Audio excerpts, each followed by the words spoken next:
So, as nice as build guides are, they don't usually help you all that much if you don't have all the mods needed for them, nor do they tend to be particularly useful if you are trying to set up your own builds for your own personal playstyle. Which is why we're only at part 3 of 5 now. Everything that I talk about from this point on is tied to the individual mods and stats that I know of that I think Limbo can realistically benefit from. Now, obviously I am not going to talk about literally every mod in the game. That would be an incredibly long set of videos with a massive amount of redundancy when it comes to certain basic statistics. I mean, seriously, there's like 5 duration mods. There's only so many ways that I can say duration is nice before y'all just leave, and I wouldn't blame you at all for that. But I can cover the individual stats, describe their value to Limbo, mention any mods that aren't as easy to explain or that affect stats in unusual ways, and hopefully it'll be a good enough amount of information for you guys to get started with. And there's no better place to start a section on stats off with than health. Straight up HP is very nice for Limbo. It makes you harder to kill, can be regenerated in a lot of ways, most notably through the Lifestrike mod, and you'll probably always want either Vitality or perhaps Umbral Vitality on all of your builds. Gladiator Resolve can also be used alongside of them if you've got the slot open, but once either of the first 2 mods are maxed and you have some other forms of durability, Gladiator Resolve becomes just kind of overkill. Next up, let's talk about shields. Unlike HP, shields are not all that great. They aren't affected by Arcane Guardian or any sort of armor, they cannot be healed with Lifestrike, and Toxin passes right through them. However, if you're a new player and you don't have one of the various ways to regenerate health, shields will probably be more important than HP. The fact that they aren't affected by armor barely matters for Limbo since he doesn't have much in the first place, and it's pretty easy to get out of combat whenever you want to let your shields regenerate thanks to the way Riftwalk works. That said, you should still be prepared to basically ditch shields once you start getting your mod collection put together, as later on in the game it just becomes a weaker form of health. As for armor mods, well, I sort of already talked about this, and you can probably tell by now how I feel about them, but yeah, most forms of armor are pretty bad. You see, most armor mods increase your armor by a percentage of your Warframe's basic armor, which on Limbo is essentially nothing. Even Limbo Prime won't get a lot of benefit from those percent-based armor mods, so I really have to suggest avoiding them. However, if you regularly play alongside a Necros or someone else who can generate a lot of health orbs, you might consider health conversion, as it adds a flat 450 armor to Limbo every time he grabs a health orb, and stacks 3 times. This is an absolutely enormous buff, and since Limbo is already rather hard to kill, and depending on your playstyle hard to hit in the first place, it becomes even better. Unfortunately, if you are not working with someone like Necros, its use almost disappears, so it's basically only for that one condition, and is still maybe not worth the effort. Now, let's move on to something more positive. Your energy pool. If you have the Quick Thinking mod equipped, you will need a high energy pool. Similar situation if you want to channel or use your abilities a lot.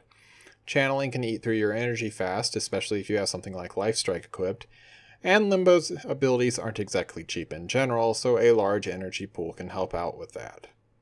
But as you get a lot more duration on your abilities, Limbo's need for energy for that drops pretty fast. Stasis costs only 50 energy at base, and Cataclysm is 100, which with something like Prime Flow equipped gives him almost 600 energy left to play with, and with duration mods they'll be around a minute between casting either ability. In addition, he gains 10 energy every time something dies inside of the rift, and slowly regenerates energy anytime he's in there. So as you collect mods, you'll pretty quickly reach a point where you just have an enormous amount of spare energy that you can use as you please. That said, even if you have the most cautious playstyle in the world, I still honestly can't suggest skipping out on having one of the flows equipped. Not having the energy to use your abilities or power quick thinking is the sort of thing that can really give you trouble if something bad happens. Now that we've talked about energy, let's talk about efficiency. Streamline and efficiency in general are both kind of amazing for Limbo and pretty unnecessary.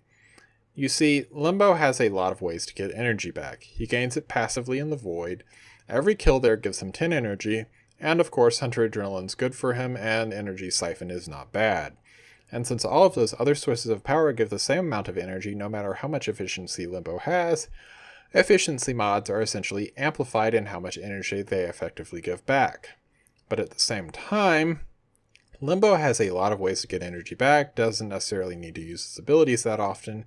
Duration mods make him need to cast abilities far less often, and the flow mods allow him to have a huge amount of that energy stored away for when he needs it. How useful or not efficiency is something that depends heavily on your build and playstyle, and you should certainly keep it in mind, but you may end up deciding against using it depending on your actual setup. Alright, now the only things left to cover that are actually worth mentioning are the 3 ability boosting stats, and let's start off with the best of them. Duration. Duration is nice. More of it effectively increases your efficiency for the standard playstyle, makes your crowd control and point defense last longer, works on all of your skills, and is just a good stat to have a ton of. However, there is also a low duration Rift Torrent based setup that you can use to do a lot of damage, see Troberos's video on the subject, and while I highly suggest using it only in pre-made teams since it involves a lot of banishing enemies to the void and can be confusing for both you and your allies, it is an interesting playstyle and well worth mentioning. But unless you are using that specific build, you'll probably be best off going with as much duration as you can fit onto your setup. Meanwhile, ability strength is generally much less important. It's primarily used for Rift Torrent builds. You can use strength to boost Limbo's early game damage and wave clear with Cataclysm, but catabombing setups like that tend to fall off really fast as you reach higher levels, and once you're out of the basic star chart stuff, you should probably ditch them.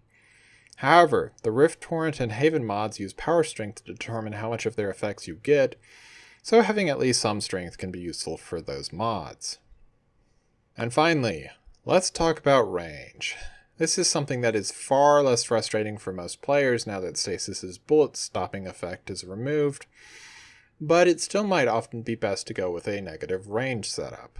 You see, large cataclysms still have 2 issues. The first is that nullifiers of all sorts that touch the bubble instantly pop it, but if your cataclysm is tiny, they have to get far closer to any objective that you are defending before they can break it, which makes it much easier to pop them first. But also, while stasis is active, enemies cluster all around the edge of your cataclysm, which with a very large bubble basically forces players to go and hunt them down, and sometimes this ends up hiding them behind walls and in hallways, and yeah, it can tend to slow the mission down. In addition, lower range makes it easier to selectively banish things, which is nice when you just want to take a burst off the stage and not blast everybody in the area, or protect a specific NPC without banishing your teammates, or yeah. However, I'm definitely not saying that high range setups are useless. Players are more likely to benefit from the Void's passive energy regeneration if the bubble is large. They can be used to freeze dozens of enemies at a time or block off entire areas, and they can keep some enemies that can shoot through Cataclysm too far away from a squishy point to actually do significant damage.